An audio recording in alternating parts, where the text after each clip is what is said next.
ये लेकिन ठाकुर जी ना हुए। अब फल महाराज बहुत इकट्ठे भी हो गए थे, तो श्री सवरी जी कहती हैं कि मया तो संचितम वन्यम,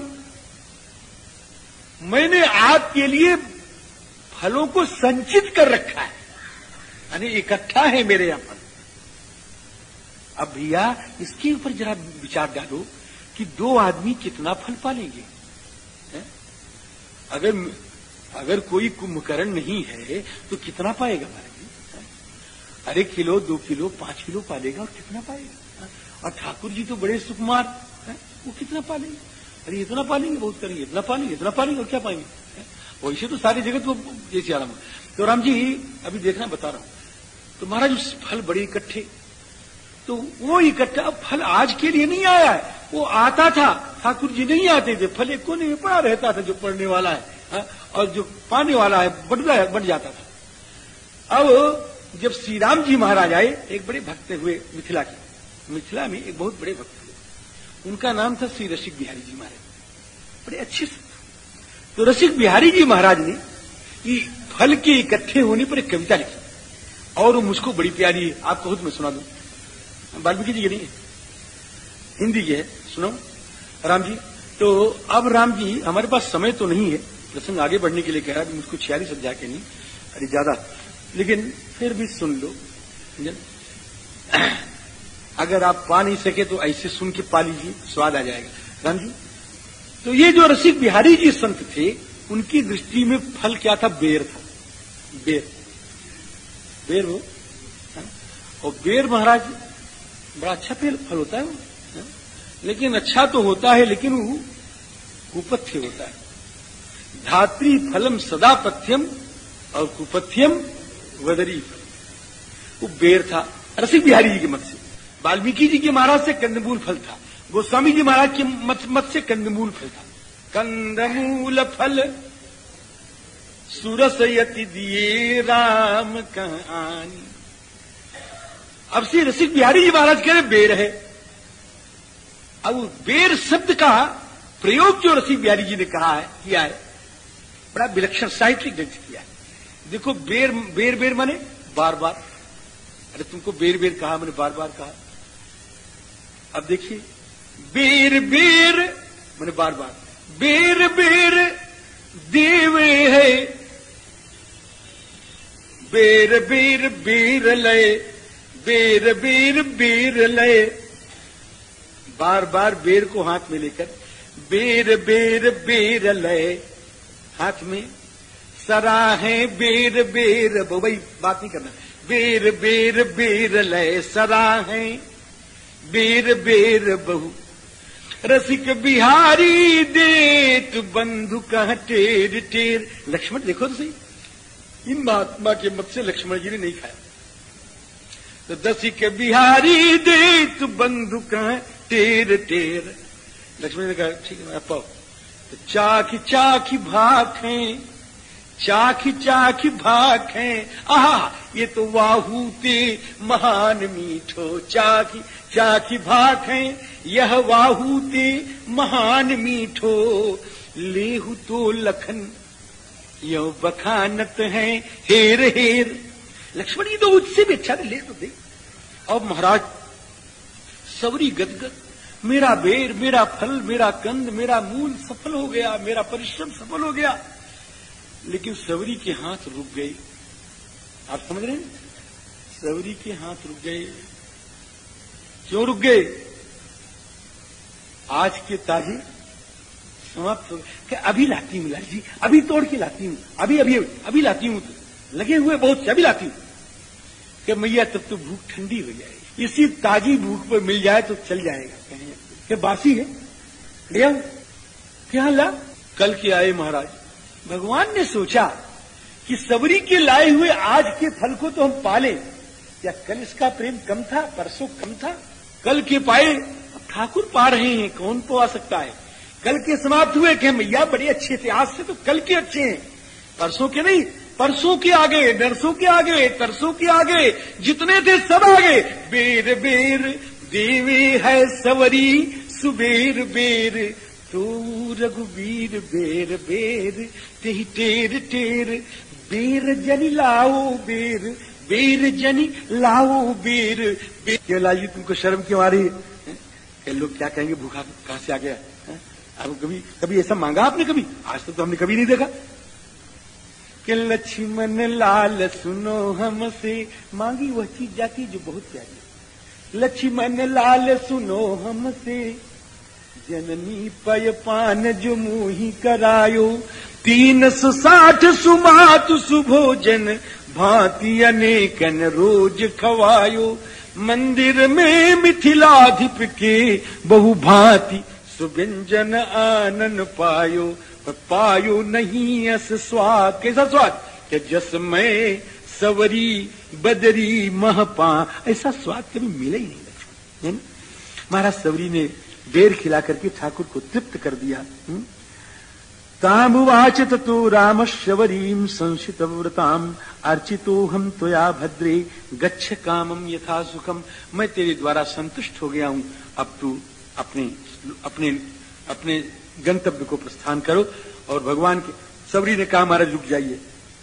क्या कह, मैं जलाती हूं अग्नि और उसमें मैं चिता तैयार करती हूं और उसका योग आप कर दें महाराज जी, लगा दें आग, मैं शांत हो जाऊंगी।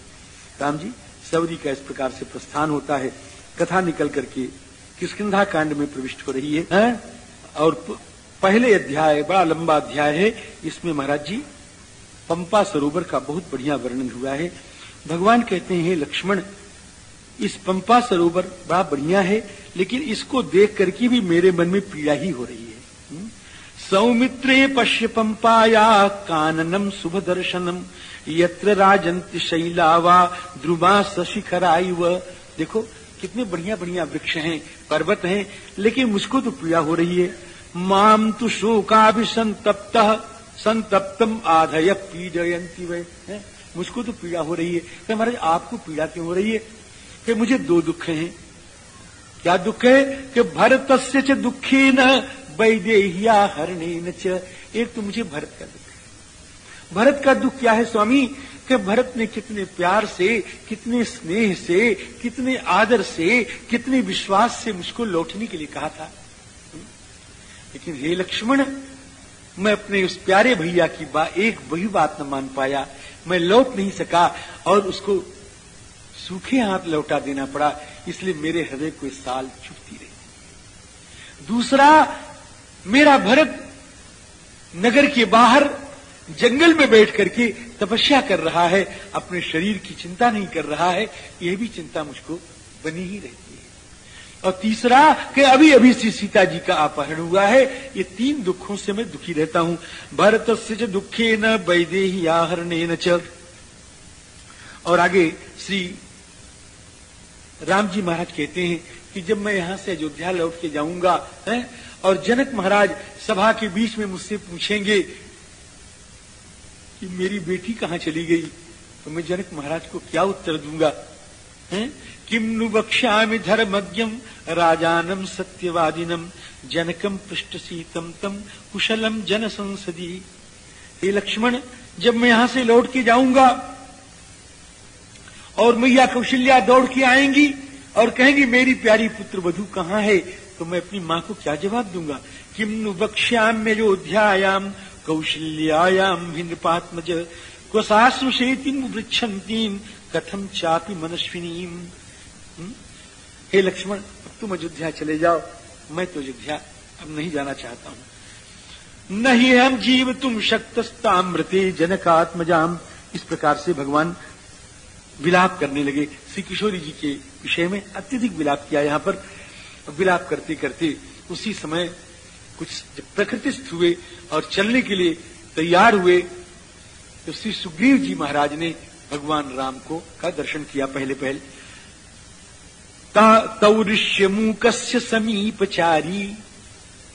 तो भगवान तो पंपा सरोवर थे और ये ऋष्यमुख पर्वत पर हैं, तो दोनों ने कैसे देख लिया कि पंपा सरोवर और ऋष्यमुख सटा हुआ है। सटा हुआ, कोई दूर नहीं है।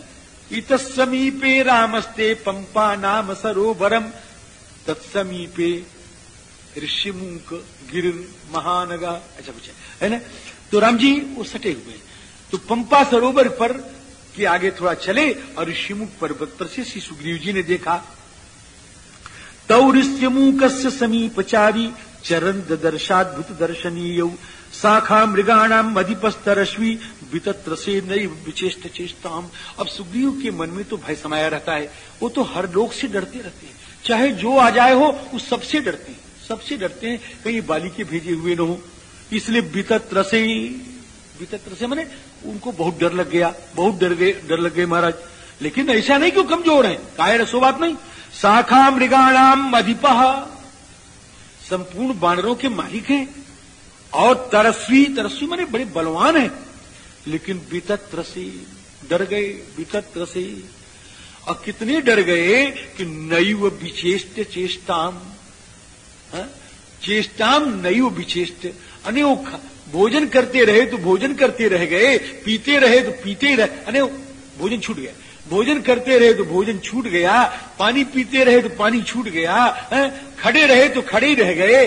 इस प्रकार से मर्द यानी जैसी चेष्टा थी उसी चेष्टा पर वो रुक गए महाराज। नैव विचेष्ट चेष्टाम, इस प्रकार से उन्होंने श्री हनुमान जी महाराज को बुलाया और हनुमान जी से कहा कि हे हनुमान जी महाराज, आप देखो ये कौन है, और अगर ये कहीं बाली के भेजे हुए हों और सामर्थ्यशाली हो, लगते बड़े सामर्थ्यशाली हैं, तो मैं यहां से भाग जाऊं। तो महानुभावो हनुमान ययौ तदा सयत्र रामोत बली रामोति बली स लक्ष्मणः। हनुमान जी महाराज वहां पर पहुंच गए जहां पर श्री राम जी और श्री लखनलाल जी महाराज थे। अब यहां पर हनुमान जी महाराज को एक विशेषण दिया है, खाली हनुमान नहीं कह दिया, क्या कहा, महानुभावो हनुमान ययौ, महानुभाव श्री हनुमान जी महाराज गए, आदर दिया है, आदर दिया है। आदर के लिए कहा गया महानुभाव। महानुभाव माने राम जी जिसका अनुभव अच्छा हो, जिसका अनुभव महान हो, है उसको कहते हैं महान शासौ अनुभवा महानुभावा, यानी जिसका अनुभव माने प्रभाव, अनुभव माने शब्द तो भाव ही है, उस पर अनुपसर्ग लगा दो चाहे प्रउपसर्ग लगा दो, अनुभव माने प्रभाव, थोड़ा अंतर भी है। महानुभाव, यहां पर महानुभाव क्यों कहा कि इस समय वेशांतर करना है, तो वेशांतर करने समर्था एतावता महानुभाव, ये वेशांतर करने में समर्थ है, इसलिए इनको महानुभाव कह दिया महाराज जी। महानुभाव हनुमान ययौ तदा, और क्या किया उन्होंने, कपि रूपम परित्यज्य हनुमान मारुतात्मजः, बंदर के स्वरूप को छोड़ दिया। भिक्षु रूपम ततो भेजे सठ बुद्धितया कपि, और भिक्षु रूप धारण कर लिया, भिक्षु रूप धारण कर लिया। अब यहां मारुतात्मज जो शब्द है वह भी महाराज जी रूपांतर परिग्रहण करने के ही अर्थ में है। रूपांतर परिग्रहण साधर्मम उच्यते मारुतात्मज इत्यनेन, समझ गया, यानी रूपांतर करने में सर्वथा समर्थ हैं राम जी। भिक्षु रूपम, या भिक्षु का मतलब क्या हुआ, किसी ने सन्यासी किया लेकिन सन्यासी है नहीं, वास्तव में भिक्षु का मतलब होगा नैष्ठिक ब्रह्मचर्य रूपम भेजे, भिक्षु रूपम ततो भेजे सठ बुद्धितया कपि। ततश्च हनुमान वाचा, अब हनुमान जी बोले, कैसे बोले, श्लक्षणया वाचा, श्लक्षण बड़ी कोमल वाणी से बोले, और सुमनोज्ञया, और सुमनोज्ञ का मतलब ध्यान जी, सुमनोज्ञ बोले भाव, जिस ऐसी वाणी बोले कि जिसको सुन करके तुरंत अर्थ प्रकट हो जाए। बहुत लोग बोलते हैं महाराज जी ना, तो कहना पड़ता है फिर दोबारा है ना, क्या है ना, वो वाणी नहीं बोले, है क्या नहीं कहना पड़ता महाराज जी, है एकदम सुमनोज्ञ माने सुस्पष्ट है, और सुमनोज्ञ का मतलब, मनोज्ञ माने सुंदर होता है जो मन को अच्छा लगे, लेकिन सुमनोज्ञ माने अर्थतः सुंदराम वाणी प्रयुक्ति, यानी अर्थ से जो सुंदर वाणी है उसका प्रयोग किया श्री हनुमान जी महाराज ने। अब विनीतवत, विनीतवत माने एकदम सविनय, स्वामी के सामने जा रहे हैं, पहला दर्शन है विनीतवत, यानी सविनयम उपागम्य, एकदम पास में आ गए हो, विनीतवत उपागम्य, और राघव प्रणिपत्य च, और राम जी के को प्रणाम किया, झुक गए। माथ नायस पूछत भयऊ, ये मत्था क्यों नवाया, इसके ऊपर आचार्यों ने बड़ा स्वाद लिया है, बहुत स्वाद लिया, इसका समास्वादन किया है। क्यों नवाया? कहे भगवान ऐसे थे हो कि रूपम एव अस्य एतन महिमानम व्याचस्ते। भगवान का रूप ही ऐसा है कि इनकी महिमा को प्रकट कर देता है, और उनके सामने कोई आवे वो नतमस्तक तो हो ही जाएगा। इसलिए हनुमान जी चाहें या न चाहें, वो तो महाराज जी मस्तक प्रणिपत्य च, मस्तक झुक गया। अथवा मस्तक क्यों झुक गया कि भगवान को जब देखा, भगवान को जब देखा, ये भी आचार्यों के भाव है, मेरे पास कुछ नहीं, मेरा मौलिक कुछ नहीं है, सब आचार्यों के चरणों में बैठ करके जो कुछ कहता हूं मैं कहता हूं। राम जी तो निवेदन कर रहा था मैं कि जब से हनुमान जी ने ठाकुर जी का दर्शन किया तो इनके जन्म जन्म के संस्कार जागृत हो गए। ये मेरे स्वामी हैं, मैं इनका सेवक हूं, मैं दास हूं, और दास भाव जन्म जन्म का जब जागृत हुआ तो जागृत होने के बाद मस्तक को झुकाना नहीं पड़ा, वो मस्तक स्वयं झुक गया और प्रणिपात च और प्रणिपत्य च, और उन्होंने प्रणाम कर लिया महाराज जी। इस प्रकार से यथवा कह प्रणिपात क्यों कर दिया? कह इनको छिपाना क्यों था? ये ब्राह्मण का रूप या विद्यार्थी का रूप या ब्रह्मचारी का रूप क्यों धारण किया? इसलिए कि हमको जान न पावे और इनका भाव लेके हम सुग्रीव जी को बता दें। तो जब देखा तो कहीं ये तो हमारे स्वामी, इनसे कुछ छिपाना तो है नहीं, और इनसे छिपाना अच्छा भी नहीं है। जब छिपाना है ही नहीं तो फिर प्रणाम न करने से लाभ भी क्या है? ये तावता प्रणिपत्य च, प्रणाम कर लिया महाराज जी। विनीतवद उपागम्य राघव प्रणिपत्य च। और भी आचार्यों ने भाव कहे हैं। राम जी पूछते हैं कि देशम कथमिमं प्राप्तौ भवन्तौ वरवर्णिनौ। आप तो बड़े सुंदर है महाराज जी। वरवर्णिनौ मतलब आपका रंग बड़ा सुंदर है। वाह क्या बढ़िया चमक रहा है। और दोनों का, एक महाराज पोखराज हैं तो दूसरे नीलम है महाराज, बड़े अच्छे लग रहे हैं। देशम कथम इमं प्राप्तौ भवन्तौ वरवर्णिनौ प्रभया पर्वतेन्द्रौ सौ जुवयोरौ भाषितः राज्यार्हौ अमर प्रख्यौ कथम देशम यागतौ। हे स्वामी, आप लोग जो हैं अपनी प्रभा से इस ऋषिमुख पर्वत को चमका रहे हैं महाराज जी। ये चमक रहा है, प्रकाशित हो रहा है। आप तो राज्य करने योग्य हैं, आप तो देवराज की तरह से हैं, इस देश में कैसे चले आए? प्रभया पर्वतेन्द्रोसौ युवयो अवभाषितः राज्यारौ अमर प्रख्यौ कथम देशम इहागतौ। इस प्रकार से और भी बहुत कुछ पूछा है, पूरा सर गए महाराज जी। फिर कहते हैं एक बात बताओ, क्या कि आप कुछ गहना क्यों नहीं पहन रखी? आपने कुछ गहना नहीं पहन रखा, आपकी भुजाएं बिल्कुल नंगी हैं। आपकी भुजाओं में तो बड़ा यहां भी होना चाहिए, यहां भी होना चाहिए, यहां भी होना चाहिए, सब गहना पहनना चाहिए आपको, और गहना पहनने योग्य हैं आप। महाराज जी कोई लोग ऐसे होते हैं कि जिनको गहना पहना दो ना तो गहनवा जो है ना वो भार हो जाता है महाराज, वो अच्छा ही नहीं लगता है। जैसे कल आपने देखा था, कल आपको मैंने बताया था थी, उसको गहना पहना दिया गया था, नहीं याद है आपको? वो बनरिया लगती थी महाराज, बनरिया लगती थी। तो कहते हैं आपने गहना क्यों नहीं पहना? आप तो गहना पहनने योग्य हैं। सर्वभूषण भूषार्हा किमर्थम न विभूषिता, सर्वभूषण भूषार्हा। आप तो संपूर्ण प्रकार के गहने पहनने योग्य हैं, फिर आपने गहना पहना क्यों नहीं? अब प्रश्न है कि गहना सुंदर है कि ठाकुर जी का शरीर ज्यादा सुंदर है? प्रश्न है कि नहीं कि गहना सुंदर है कि ठाकुर जी का शरीर ज्यादा सुंदर है? क्यों भाई, कौन सुंदर ज्यादा है? ठाकुर जी के श्रीअंग ज्यादा सुंदर है। तो देखो एक बड़ी बढ़िया, एक श्री गोविंद राज जी महाराज भाव कर रहे हैं, बहुत बढ़िया आचार्य का भाव देखिए, और झूमते हुए भाव कर रहे हैं क्या कि जब कोई सुंदर चीज होती है तो उसको आवृत कर दिया जाता है, ढक दिया जाता है। नहीं, कभी कोई बच्चा हो और बड़ा हृष्ट पुष्ट हो, सुंदर हो, भुजाएं बढ़िया, मांसल हो, वक्षस्थल बढ़िया सुंदर हो, बच्चा है 16, 17, 18 वर्ष का बच्चा है। तो जब वो अपना शरीर खोलता है तो उसकी मां क्या कहेगी? उसकी मां क्या कहेगी?